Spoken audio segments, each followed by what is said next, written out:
En fútbol nunca jugué fútbol, siempre jugué béisbol y deportes de combate, así que no aprendí nunca a jugar fútbol. ¿Pero nunca le tiraron una pelota por casualidad? No, jamás. Bueno, después de mayor sí traté, pero ya no tenía ninguna virtud y además no las tengo para el fútbol. ¿Pero intentó en qué posición? No hay ninguna, nunca intenté. Intenté una vez de portero y me fue muy mal. Sí. Bueno, pero talla de portero sí tiene. No. Back central, por lo menos. No tengo para el fútbol, no tengo las virtudes del fútbol. El fútbol es un deporte de equipo, un deporte de habilidades, un deporte complejo que no depende de la preparación física en gran medida, depende de las habilidades. Es uno de los deportes de grandes habilidades. Usted ve los grandes deportistas del fútbol y son personas muy habilidosas con el balón, con los reflejos.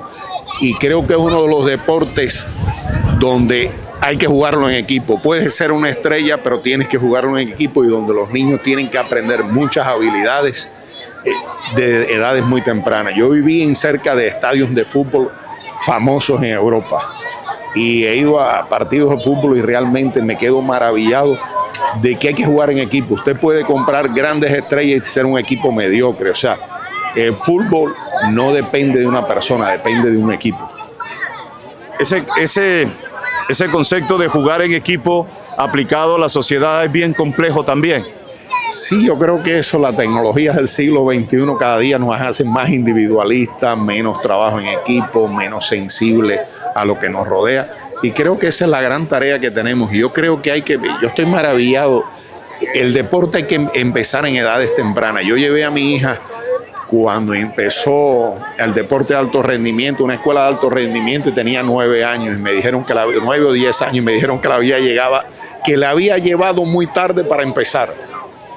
O sea, hay deportes que hay que empezarlos en edades muy tempranas, hay otro que se permite un poco mayor, pero en el fútbol hay que empezar temprano. Por eso hay que apoyar mucho a las escuelas de fútbol de niños, de etapa de niños, adolescentes, porque si no hacen la corrección, incluso ya usted ve hoy en Europa jugando en equipos conocidos y famosos, jóvenes de 16, 17 años, ya están en equipos nacionales. O sea, estamos viendo que cada día los deportistas llegan a edades más tempranas al alto rendimiento. Creo que eso es un tema que hay que tomarlo muy en serio y creo que es extraordinario que estemos aquí inaugurando la iluminación de la cancha y trabajando, entregarle equipo para que puedan entrenar y puedan hacer todas sus tareas en tiempo y con lo que se requiere. Cuando usted vino aquí le echaron la historia del fútbol y ha logrado ser testigo de lo aburrido que terminamos todo con el Unión Magdalena, porque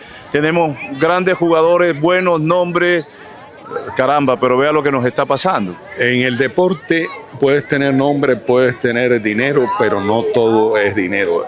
Como decía, los Yankees de Nueva York quizás, o el Real Madrid son los equipos, o el Barcelona, el Valle de Múnich, son grandes equipos con grandes chequeras y no siempre ganan. Los Yankees de Nueva York, yo ya olvidé cuando ganaron la última serie mundial.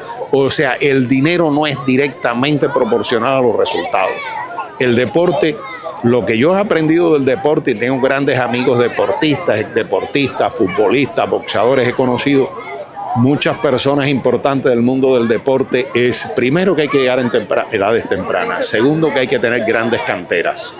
O sea, usted puede tener un equipo y si no tiene canteras, no tiene en edades muy tempranas. El deporte es como cualquier empresa, como cualquier, incluso por llamarle industria, usted tiene que llegar temprano, tiene que dar la alimentación correcta, tiene que alimentarlos, tiene que ayudarlos.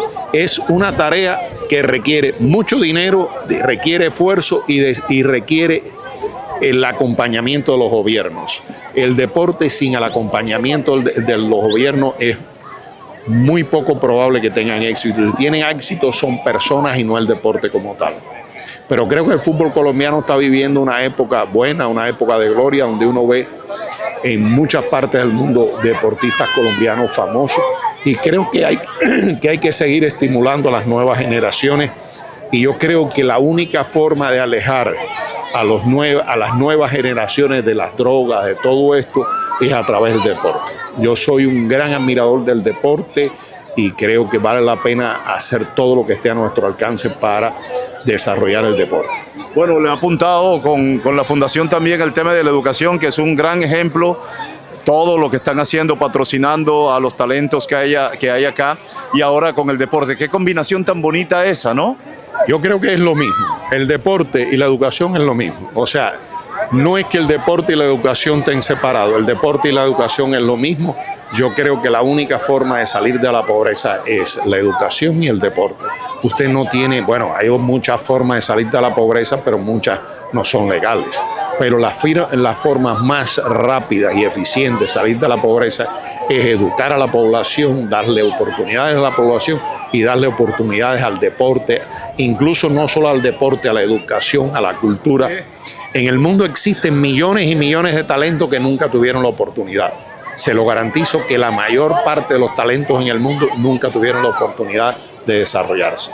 Y eso lo vemos en los concursos, lo vemos en todas partes. Muy bien, esto significa mucho para Santa Marta. Pescadito es un templo, eso es verdad. La cancha la cancha de la Castellana, también es un templo. Y yo creo que eso hace parte de los buenos recuerdos que tiene hoy la ciudad de Santa Marta. Y cuando la sociedad portuaria y el puerto dice, mire, aquí estamos nosotros presentes, como que vuelve uno y dice, caramba, qué bueno. Qué bueno, porque ese es un patrimonio el que nosotros tenemos allí, y qué bueno que nos lo recuerden con este tipo de patrocinios que le abren tantas puertas a tantos niños que a veces ni zapatos tienen para jugar fútbol, pero que tienen un corazón tremendo. Ni balones tienen. Incluso muchos futbolistas que yo he conocido no tenían ni balones. O sea, jugaban en la arena sin balón, hacían balones improvisados. Lamentablemente hay que preocuparse más del deporte y la educación y la cultura. Creo que son las grandes asignaturas pendientes de las sociedades del siglo XXI. Se permitía en el siglo XX, pero en el siglo XXI hay que hacer mayor esfuerzo. ¿Aprendió a manejar la brisa en esta ciudad? No, he estado en lugares más aire. Sí, más fuerte. No, aquí no hay mucho viento. Aquí incluso las marejadas que tuvimos con este mar de leva o mar de fondo son relativamente pequeñas. Pueden llegar con el cambio climático en algunas zonas del Caribe. Esta misma marejada que tuvimos por el Frente Frío tenían 4.5 metros de altura, o sea, hubiese inundado media ciudad. O sea, tenemos que prepararnos. El cambio climático es una realidad. Y tenemos mar de leva o este mar de leva o de fondo, como le querramos llamar, ya en 2 oportunidades en el año, con los huracanes que empiezan en mayo y terminan el 30 de noviembre, y con los frentes fríos que son ahora, deben estar terminando a finales de febrero, que desde enero, febrero son los frentes fríos. O sea, tenemos que preparar la ciudad. Creo que eso es un tema a discutir, pero hay que preparar las ciudades para el cambio climático. No quedan más opciones. Y yo lo decía hace poco que empezaron a quejarse, le dije, pues trabajemos este mismo frente frío que tuvimos aquí. Las olas en muchos lugares del Caribe, al norte del Caribe, fueron de 4.5 metros. 4.5 metros oleaje.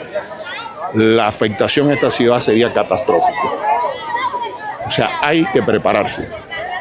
Muchas gracias. Hay que invertir.